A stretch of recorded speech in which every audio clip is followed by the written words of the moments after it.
Picture this. You're diving beneath the hull of a 100,000-ton aircraft carrier, and it's still moving. You can feel the vibration of 4 massive propellers, each one over 20 feet across, turning just a few feet below your gut. One wrong move, and you get pulled in and torn apart in seconds.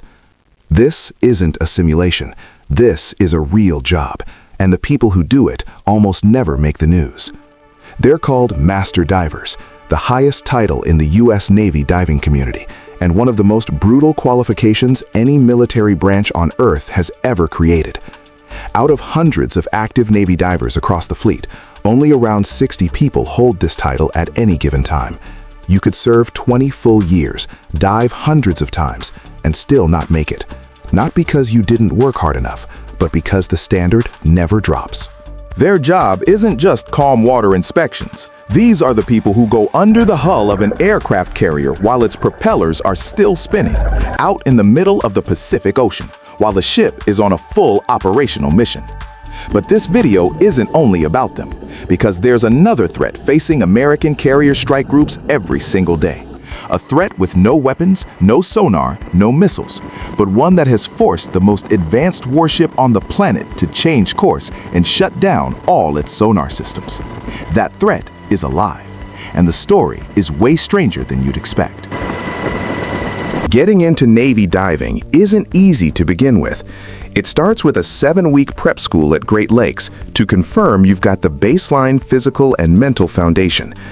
Then comes 15 weeks at the Naval Diving and Salvage Training Center in Panama City, Florida, where you learn underwater welding and cutting, underwater demolition, how to run a recompression chamber for divers who get decompression sickness, and how to repair a ship with hydraulic tools dozens of feet below the surface.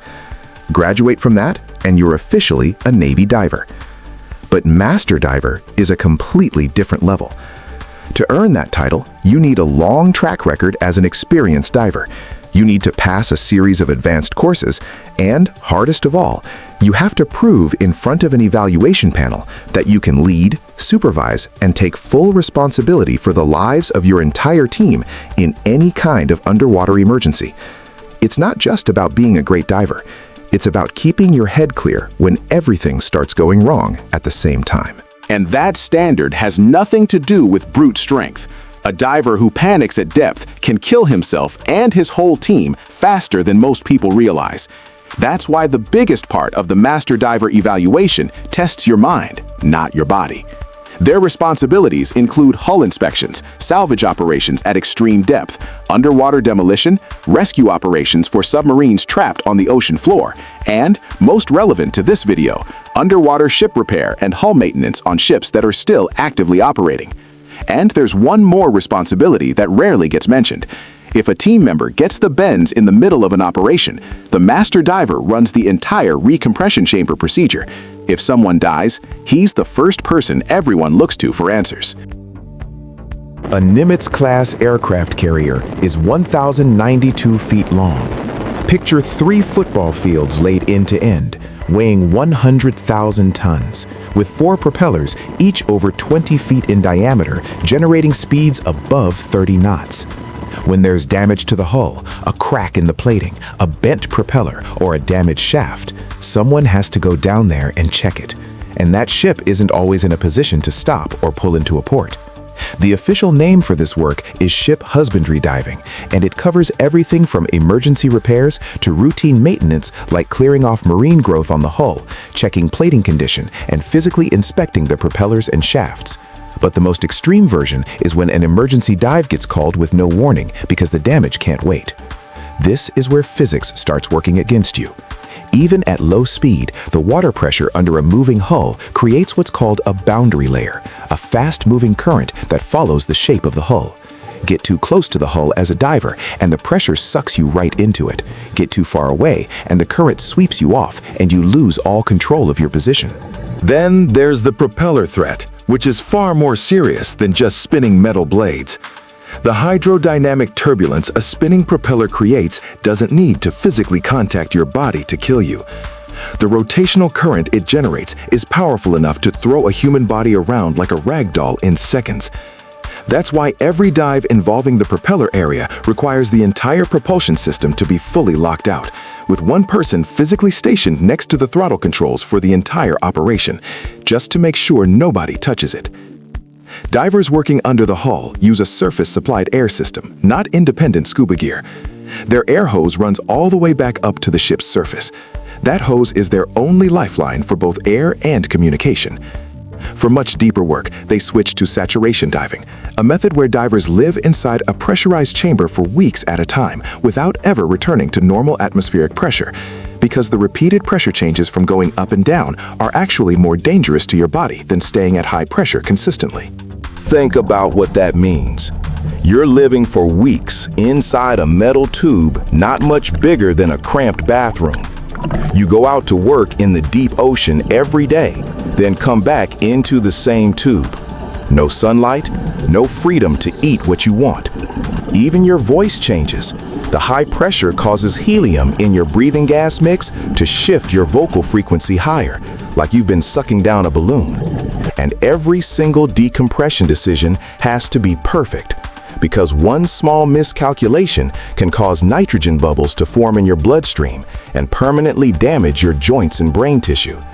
And here's one more thing about saturation diving that people rarely talk about. When the mission is finally done and it's time to return to normal atmospheric pressure, the decompression process alone can take days, sometimes more than a week, depending on how long and how deep they operated.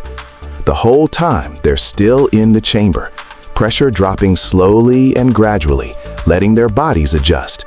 Job's done, but they can't leave yet. That's the price of diving at depths the human body was never designed to reach. Could you do it? Drop your answer in the comments. I have to tell you about one man whose life story captures everything I just described. July 1966. Carl Brashear is in the middle of a salvage operation in the Mediterranean Sea. His mission? Recover a B-28 nuclear bomb that had sunk to the bottom of the ocean off the coast of Palomares, Spain, after a B-52 bomber was involved in a mid-air accident. In the middle of that operation, a steel cable snapped and slammed into his leg with enough force to shatter the bone. Doctors had no choice but to amputate below the knee. His career should have ended right there, but Brashear refused to accept that. He hid his condition as long as he could, kept training, kept diving on a prosthetic leg that wasn't built to handle pressure at depth, a prosthetic that could come off mid-dive, a prosthetic that threw off his entire body balance in the water. And underwater balance isn't a minor thing. When you're working under a ship's hull in zero visibility, balance is everything.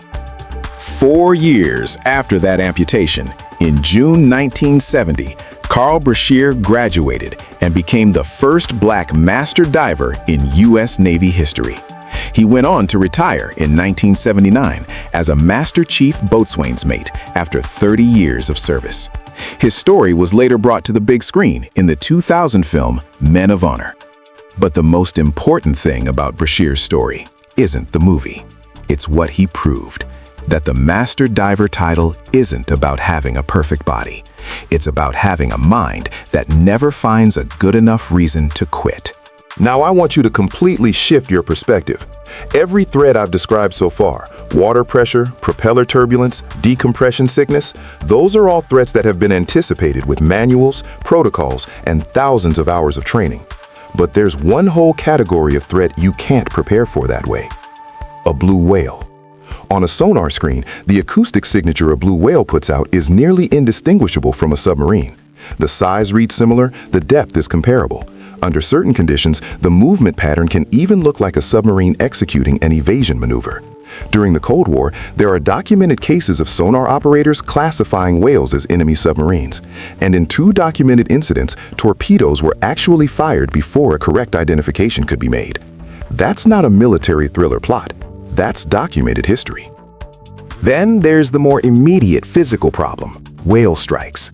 A 1,092-foot aircraft carrier operating at full speed doesn't have the ability to make a sharp, sudden turn.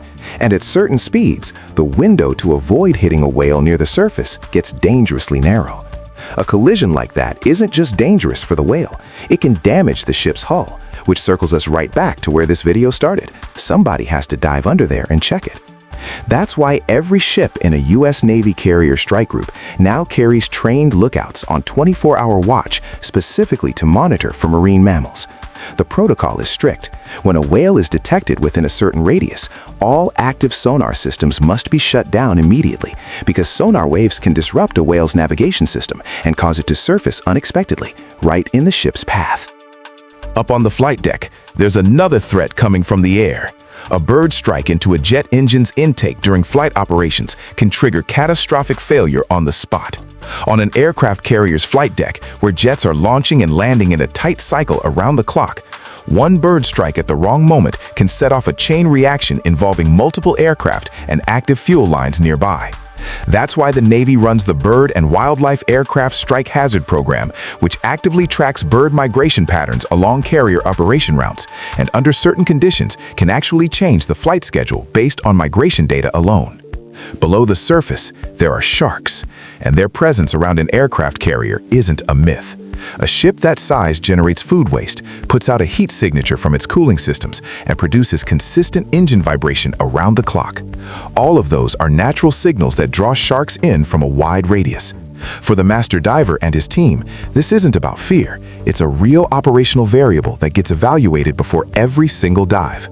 Protocol requires at least one person designated as shark watch for the entire operation, and the decision to proceed or abort a dive when sharks are spotted belongs entirely to the master diver. No superior officer can order him into the water if he judges conditions unsafe. That's one of the absolute authorities that comes with that title. Now here's the incident I think is the most jaw-dropping in this entire video. March 1984, USS Kittyhawk is operating in the Sea of Japan. A Soviet Victor-class submarine, K-314, had been quietly tailing the carrier strike group when it suddenly surfaced directly in Kittyhawk's path. The collision happened. Kittyhawk ran over the submarine's stern. K-314 was completely disabled at sea, and Kittyhawk sustained hull damage. But here's the most ironic part of the whole thing. Fragments from the Soviet submarine, including the acoustic dampening tiles the Soviet Navy had kept classified for years, ended up stuck to Kittyhawk's hull during the collision. American intelligence got real physical samples of the enemy's submarine stealth technology for free from an accident nobody planned. And after all that, the master diver and his team had to go into the water under Kittyhawk's hull in the open ocean to document and assess the damage. In the open water, at night, right after hitting a Soviet submarine. Not a drill, real work. Now zoom out and look at the full picture. Everything you just heard, the master diver going under a moving hull, the saturation diver living for weeks inside a pressure tube, the 24-hour lookout watching for marine mammals, the shark watch before every dive, the Kittyhawk incident that accidentally handed American intelligence a gift, all of it points to one reality that most people miss when they see that iconic image of an aircraft carrier cutting through the ocean. That carrier strike group, which looks like the absolute peak of high-tech military power, ultimately depends on a single human being who goes alone into the darkness under a massive iron hull, relying on nothing but training, experience, and one air hose running back up to the surface. The technology above the waterline can be as advanced as anything ever imagined, but when a hull cracks in the middle of the Pacific, when a bent propeller needs to be fixed before the carrier can get back to mission, when a collision happens in the middle of the night in water full of sharks and cold currents, the person who goes down there is a human being with a two-word title that took over a decade to earn. And there's one more thing about these operations that almost never gets talked about: zero visibility. The conditions under the hull of an operating carrier in deep water are often as close to complete darkness as you can get. Sediment stirred up by the ship's movement, combined with the operational depth that blocks out almost all light, means divers are working purely by touch and by a three-dimensional mental map of the structure they're working on. They have to identify types of damage, find specific components, and operate heavy tools using touch alone, while simultaneously monitoring their air hose, watching their depth gauge, and staying in communication with the team above. That's another reason why the Master Diver title can't be rushed. The ability to work effectively in zero visibility can only be built through accumulated hours. There's no shortcut. The ocean is never fully predictable. And that's exactly why becoming a master diver isn't just about perfect diving technique. It's about making the right call in the most unforgiving environment on this planet, where being 1 second too slow can mean somebody doesn't come home. So the next time you see a photo of an aircraft carrier cutting heroically through the ocean, remember that beneath its hull, at certain moments, there is a person working in the dark, under pressure that could crush bone, next to propellers powerful enough to shred steel, in water that shares space with whales that look like submarines on sonar, and sharks drawn in by the heat of the engines. The ocean is not a neutral stage. It's a living thing that doesn't care how advanced the ship on top of it is. And the U.S. Navy, with all its power and technology, has to relearn every single day how to operate within that reality. No manual fully teaches that. Only experience does. Dive number 100, dive number 200, dive number 500. Until the moment you're 130 feet below a carrier's hull, feeling the propeller vibration in your chest, and you stay calm because you've been here before.